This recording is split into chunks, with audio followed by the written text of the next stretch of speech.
They called her the daughter of poison, the woman whose beauty could unmake kingdoms, and whose smile was said to hide 1,000 secrets written in blood. But what no one tells you about Lucrezia Borgia is that her wedding night was never just about love, or lust, or even marriage. It was a ceremony of control, a ritual, written, rehearsed, and recorded, where politics met the flesh and the body of a bride became the battlefield of empires. In the late 15th century, when the Borgias ruled the Vatican like a dynasty of serpents, Rome was less a holy city than a stage for scandal. Pope Alexander VI, Lucrezia's father, was not a man of God in the way his title implied. He was a man of desire, of strategy, of ambition sharpened into cruelty. His children, Cesare, Juan, and Lucrezia, were the extensions of that ambition, each one a pawn on the chessboard of Renaissance power. And when Lucrezia's first marriage was arranged to Giovanni Sforza, a noble of Milan, it wasn't for love, it was for leverage. For the Borgias, marriage was diplomacy by other means, and every kiss had to serve a political purpose. The archives of the Vatican whisper about the protocol of the wedding night, an instruction passed through priests and spies, not written in holy ink, but in careful secrecy. It described in chilling precision what was expected of the bride and groom. The purpose wasn't purity, it wasn't morality, it was proof. A legal and spiritual guarantee that the union had been consummated, that alliances were sealed not by bloodlines, but by bodies. For noble families like the Borgias, a wedding night wasn't private, it was observed. Historians, sifting through coded letters and court diaries, found references to a witnessing rite. On the night of Lucrezia's marriage, servants and papal envoys waited outside her chamber door. When the candles were lit and the silks were drawn, the couple's privacy was a performance. The act itself a transaction of legitimacy. Some even claimed that a papal physician stood nearby to examine the evidence come dawn, to record it for the Vatican, like a clerical note on the sanctity of sin. But here is where the story turns darker. For the Borgias, every act was layered in deceit. Giovanni Sforza was older, cautious and shrewd. He feared the Borgia's power, and he feared Lucrezia. Rumor had already painted her as the serpent's daughter, too intelligent, too knowing, too dangerous for her years. Their marriage, the chroniclers say, was cold from the start.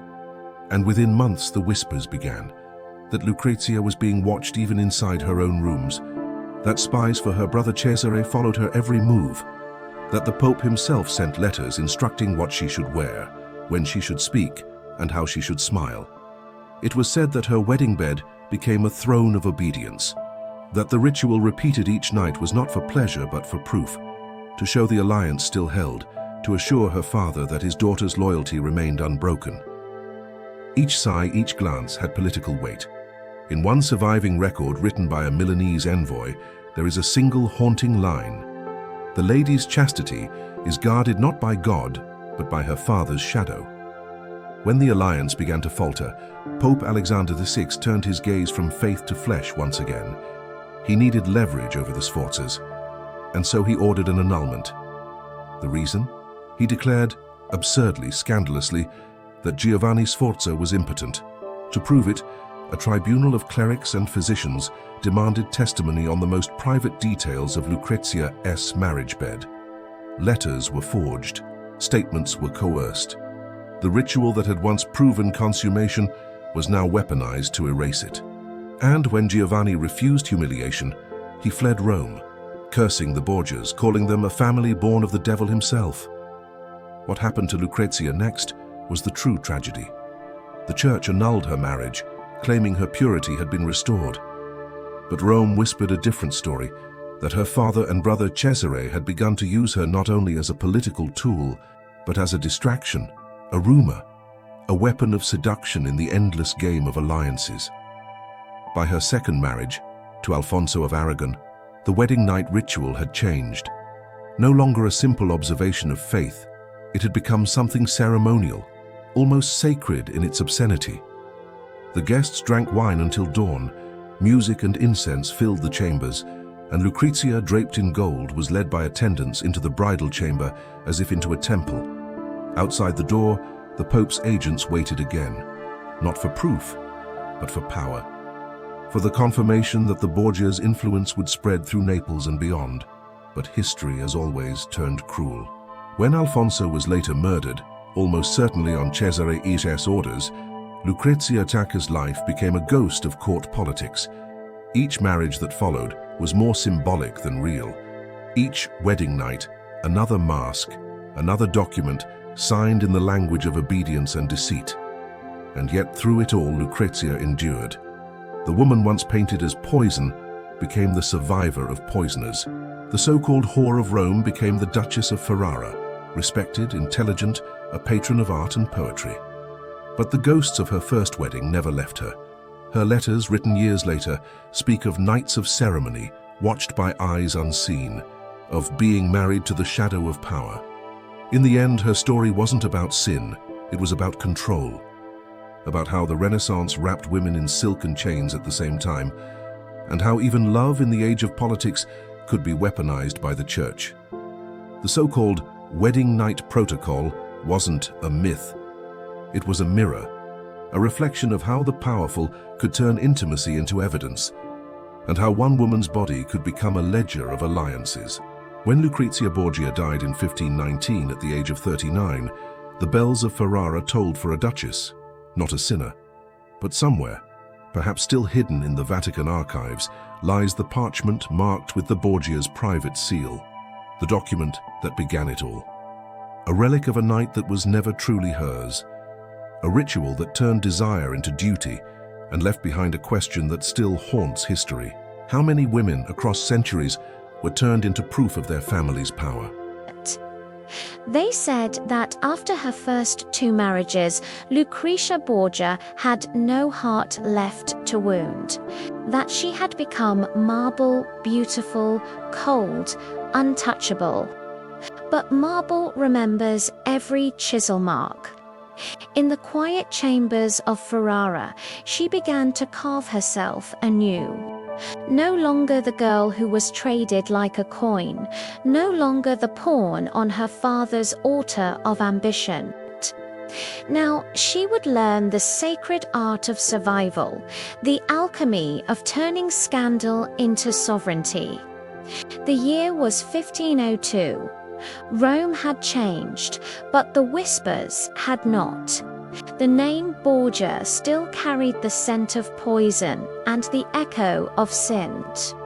When Lucrezia was married to Alfonso d'Este, Duke of Ferrara, it was meant to be another alliance of convenience, another ceremony draped in velvet, gilded with deceit. But something shifted that day. Ferrara was not Rome. Here the air was colder, cleaner. The court, though suspicious of her, could not ignore her radiance.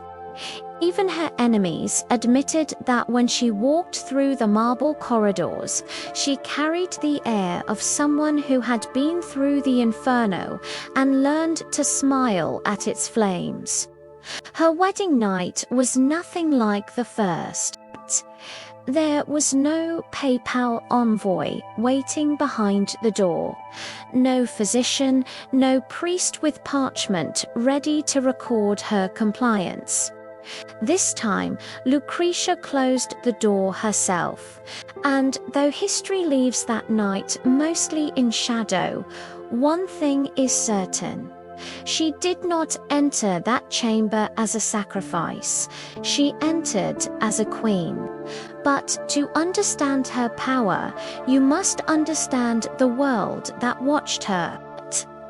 Renaissance Italy was a place where faith was theatre and the flesh was currency. Popes had mistresses, priests had children, and noble women were both ornaments and offerings. And Lucrezia, the daughter of the Vatican serpent, had seen the machinery behind the curtain. She knew how easily virtue could be forged and how quickly purity could be sold. The chronicles of Ferrara soon began to change their tone. Letters once filled with suspicion became laced with awe. Ambassadors described her as the most gentle and intelligent of duchesses, but beneath the compliments lay fear, because those who underestimated Lucrezia often found themselves undone by her silence. She ruled not through command, but through stillness. She listened, learned, and remembered everything. They called her the Duchess, who never raised her voice, but every whisper from her lips carried the weight of the Vatican. When she spoke, even her husband's advisors fell quiet. Behind the facade of harmony, however, shadows stirred. Her brother Cesare, once the sword of the Borgias, was losing power. Enemies closed in, and the very Pope who had built the family's empire was dying. When news of Alexander VI's death reached Ferrara, the city erupted in unease. The Borgias' fortunes had fallen overnight. Lucrezia's name, once gilded, was again whispered like a curse. But she did not flee. She did not weep. Instead, she did something that no one expected. She transformed herself. The woman who had once been a symbol of the Vatican's corruption became a patron of reform, art, and literature. She opened her doors to poets and scholars, among them Pietro Bembo, whose letters to her remain some of the most passionate and intellectual correspondences of the Renaissance. Their exchange was not one of lust, but of minds entwined. He wrote to her of love as divine fire. She replied in metaphors of stars and silence. It was said that Bembo kept a lock of her golden hair until his death, calling it the relic of reason in a world of sin. Yet even as she found her voice, the Church could not let her go.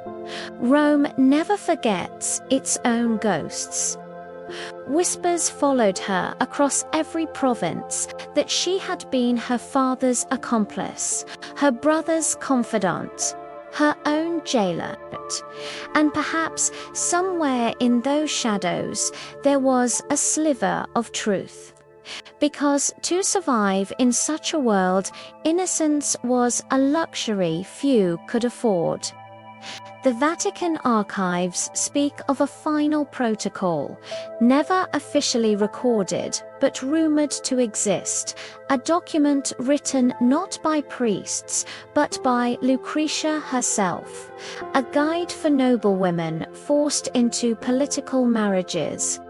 It was said to begin with a single line: "To live among lions, one must learn to wear their skin.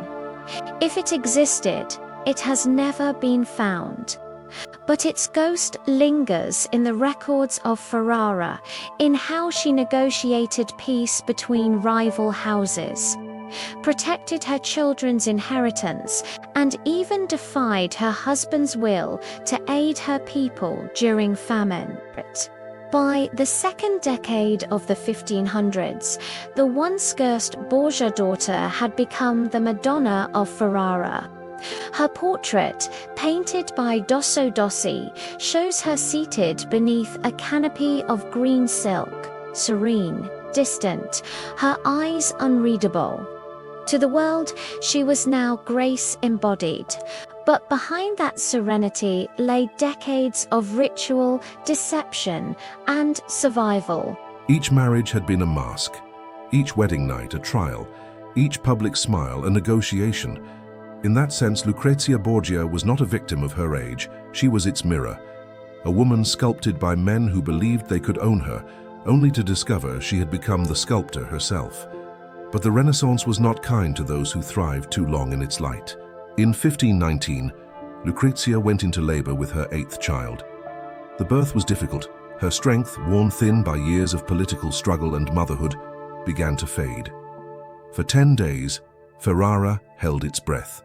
Priests prayed, poets wept, and in the end, Lucrezia Borgia, daughter of the Pope, Duchess of Ferrara, survivor of scandal, slipped quietly into death. She was 39. The chroniclers said her final words were a prayer, but those who knew her believed she said something else, something that was never recorded. A single phrase whispered to her confessor, which made him weep. Some claimed she said, "Tell them, I was not the sin they made me." After her death, Ferrara mourned her as one mourns a queen, but in Rome, the gossip began again. They said her beauty had been her curse, that her charm had been inherited from the devil himself. Yet even her enemies admitted the world had never seen a woman like her, a woman who had learned to turn her wedding nights into weapons and her shame into power. In the centuries that followed, the name Borgia became legend, half truth, half nightmare. Painters, playwrights, and poets turned Lucrezia into everything from a seductress to a saint, but none of them truly knew her, because the truth of Lucrezia Borgia lies not in the scandals or the whispers, but in the silence that followed her smile. In that silence there is rebellion, a quiet defiance of every law that tried to reduce her to property, a refusal to be remembered as anything less than a force of will, the woman who turned her own chains into a crown. So perhaps the real wedding night protocol was not about proving purity or obedience. Perhaps it was the moment she understood what the men around her never would, that power begins where fear ends, and that history, written by the victors, will always underestimate the woman who knows how to survive. Centuries later, when historians sift through the ruins of her legend, the letters, the portraits, the rumors, they find one truth shining through. Lucrezia Borgia was neither saint nor sinner. She was the mirror of her time, the flesh and blood embodiment of a world that demanded perfection from women, then punished them for surviving its gaze. And maybe, in some forgotten vault of the Vatican, that original parchment still lies. The one from her first wedding night, the one meant to bind her fate. But if you listen closely, you might hear her laughter echo.